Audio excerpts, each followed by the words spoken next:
Wali Kota Banjarmasin menghadiri peringatan Maulid Nabi Muhammad SAW 1441 Hijriah di ruang induk Langgar Al-Mukarramah Kompleks Surya Gemilang, Kelurahan Kuin Utara, Banjarmasin. Kehadiran ke dalam majelis ini adalah merupakan bentuk wan cinta kepada Rasulullah SAW.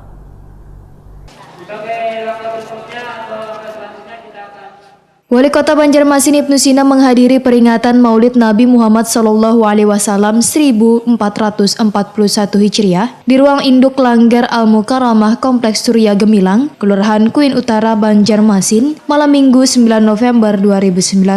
Ibnu Sina mengucapkan rasa terima kasih kepada jamaah mushola yang sudah membantu program pemerintah kota menjadikan Banjarmasin kota nang baiman, barasih wan nyaman. Ibnu Sina berharap yang hadir dalam peringatan ini diberikan syafaat oleh junjungan Nabi Muhammad SAW, diampunkan dosa-dosa wan dihindarkan dari bala musibah wan bencana, wan dimudahkan urusannya. Ibnu Sina menyatakan kehadiran ke dalam majelis ini adalah merupakan bentuk wan cinta kepada Rasulullah SAW. Diharapkan dengan rasa cinta ini, ujar Ibnu Sina, akan bebelas dari baginda Nabi Muhammad SAW. Peringatan Maulid ini, ujar Ibnu Sina, diharapkan akan bermanfaat bagi sabarataan.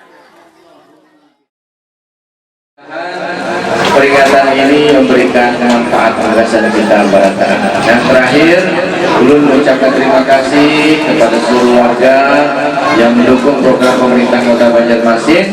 Banjarmasin baiman, barasih wan nyaman. Lingkungan kita bersih. Kalau sudah bilang ini masuk penilaian ada kurang terus boleh bersih di sini. Di sini orangnya membarasi barataan. Ada kuncinya ada. Allah mudah-mudahan ya kita jaga lingkungan kita dengan kebersihan, dan mudah-mudahan ini adalah bagian dari menghidupkan salah satu sunnah bagi Nabi SAW. Sementara itu, bertindak sebagai penceramah dalam peringatan Maulid ini, Habib Muhammad Taufik bin Ahmad Al-Jailani dari Pekalongan.